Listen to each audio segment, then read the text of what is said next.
అమ్మాయిని ఒక రెండు కళ్ళు చూసాను, రెండు కళ్ళు ఐశ్వర్యలాగా ఉంటాయి కళ్ళు అవి చూసాను. తర్వాత ఫేస్ మీద చాలా బాగుంటుంది ఆమె డాన్సర్.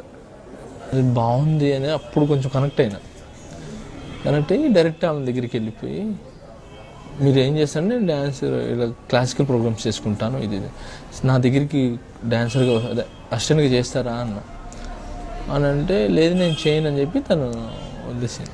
ఫస్ట్ నేను మాట్లాడదామని వెళ్ళినప్పుడు వాళ్ళు నాకు మిస్ అయినారు అక్కడ రవీంద్రపేటలో. తర్వాత అయిపోయింది. ఒక 1 year తర్వాత 1.5 year తర్వాత మా యూనియన్లో కనబడింది ఆమె. So almost 1 year gap. So మీకు కళ్ళు మాత్రం గుర్తున్నాయి అలాగే. 1 year యూనియన్లో కనబడింది. ఎవరబ్బా అని చూస్తే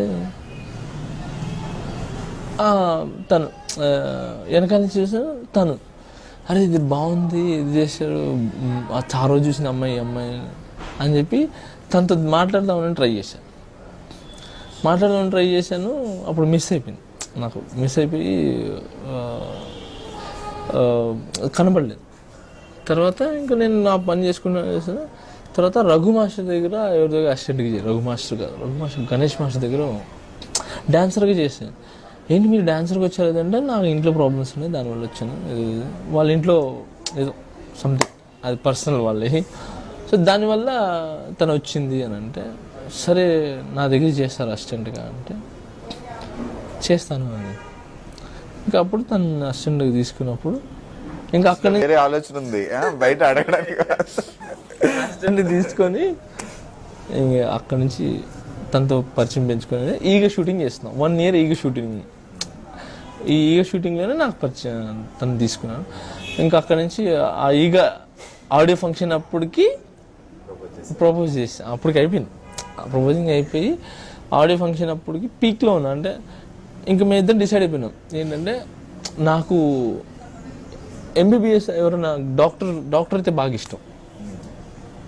డాక్టర్ ఏదైనా చదువుతున్నా ఏదైనా, ఎందుకంటే అది దేవుడి తర్వాత దేవుడు అంటారు వాళ్ళని. సో దేవుడు ప్రాణం పోస్తే డాక్టర్ నిలిపేవాడు. అందుకని నేను తను ఒక పని చేయనన్నా, నేను ఎలా సంపాదిస్తాను నేను చేస్తాను కదా, నువ్వు ఎంబీబీఎస్ చదువు, తను బాగా చదువు, నేను ఎలా డైరెక్టర్గా చేస్తున్నాను కదా, నేను డైరెక్టర్ అయినప్పటికీ నువ్వు ఎంబీబీఎస్ నీకు పూర్తి అయిపోతుంది 5 years, ఈ 5 years తర్వాత మనం పెళ్లి చేసుకుందాం అని చెప్పి నేను డిసైడ్ అయిపోయినా. కానీ వాళ్ళ ఇంట్లో మా మ్యాటర్ తెలిసిపోయి, నేను ముస్లిం తన హిందూ కదా, సో ఒప్పుకోలేదు వాళ్ళ ఇంట్లో. దానివల్ల తను ఆ అమ్మాయిని వేరే పెళ్లి చేయబోతుంటే తను నాకు ఫోన్ చేసి, ఇలా వేరే పెళ్లి చేస్తున్నారు ఏం చేయమంటావు అంటే, నీ ఇష్టం అంటే కట్ చేసా. ఇక్కడ అమీర్పేట్ బిగ్ బజార్ దగ్గర బ్లూ డ్రెస్ వేసుకొని నడిచి వచ్చేస్తా ఉంది. దగ్గరికి వచ్చేసా. ఏంటి నాన్న అంటే, వచ్చేసాను, పెళ్లి అయిపోతున్నా వచ్చేసాను. సరే ఓకే ఏం చేద్దాం అంటే, నేను వచ్చేసాను నీ ఇష్టం అని. ఫోన్ కొట్టి, అరే 8 గంటలు పెళ్ళి రా అది రెడీ చేయండి రా అని చెప్పి మొత్తం 1 hourలో డిసైడ్ చేసి 1 hour పెళ్లి చేసుకున్నాం. 8:30 పెళ్లి చేసుకొని ఇంకా ఇంటికి వెళ్ళాము. గెట్అవుట్ అన్నారు, మా ఇంటికి వెళ్ళాం. ఇంట్లో కూడా గెట్అవుట్ అన్నారు. ఇంకా అక్కడి నుంచి వేరే దగ్గరికి వెళ్ళిపోయి, ఇంకా అయింది. చిన్నప్పటి నుంచి నాకు కొన్ని కోరికలు ఉన్నాయి, నేను అవి తీర్చుకోవాలి అని 5 star హోటల్ బుక్ చేయండి అని చెప్పారు. సో ఏదో దాంట్లో బుక్ చేశారు, హోటల్ దస్పలా. అక్కడికి వెళ్ళి అక్కడ మా ఫస్ట్ నైట్ మేము ఒకరికొకరు అర్థం చేసుకొని అక్కడ నుంచి మళ్ళీ వెళ్ళిపోతున్న టైంలో మళ్ళీ మా ఇంట్లో వాళ్ళు పిలిచారు, మళ్ళీ వెళ్ళాము. అక్కడ నుంచి ఇంకా కంటిన్యూ చేసుకుంటూ వచ్చి మా నాన్నగారు తర్వాత చనిపోయినారు. తర్వాత నాన్న చనిపోయిన తర్వాత మా అమ్మగారు మా అన్న వాళ్ళ దగ్గరికి అక్కడికి తిరుగుతుంటే వెళ్ళిపోతుంది. ఇప్పుడు మేము కలిసి ఉంటున్నాం అంతే. మీ పేరెంట్స్ సైడ్ ఓకే. ఇప్పుడు అమ్మాయి వాళ్ళ పేరెంట్స్ కూడా వాళ్ళు కూడా ఓకే అందరూ కలిసి ఉంటాం, బాగానే ఉంటాం, నో ప్రాబ్లం అంతే. ఒక బాబేనా?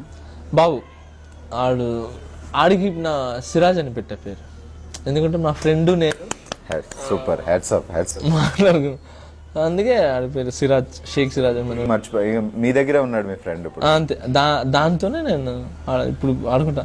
వాడిని చూస్తే చాలా బాగుంటుంది. నేను మీకు చూపిస్తాను, వీడియోస్ చూపిస్తాను. యాక్చువల్లీ వాడిని దాపెట్టాను నేను, ఎవరు చూపించకూడదని దాపెట్టా. కొంచెం పెద్ద అయిన తర్వాత చూపిద్దామని. బాగుంటాడు, మా అందరికంటే అందగాడు. వాళ్ళ అమ్మ బాగుంటుంది, నేను బాగుంటాను, మా ఇద్దరికంటే బాగుంటుంది.